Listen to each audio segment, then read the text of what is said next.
చిలకమ్మ అమ్మ కొట్టిందా తోటకెళ్ళావా పండు తెచ్చావా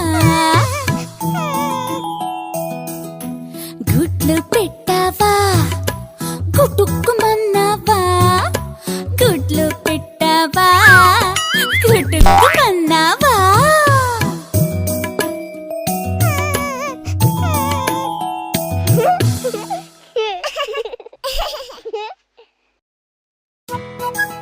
అదిగో చీమ వస్తుంది. ఎక్కడి నుంచి వస్తుందో అడుగుదామా? చిట్టి చీమ ఎక్కడికెళ్ళా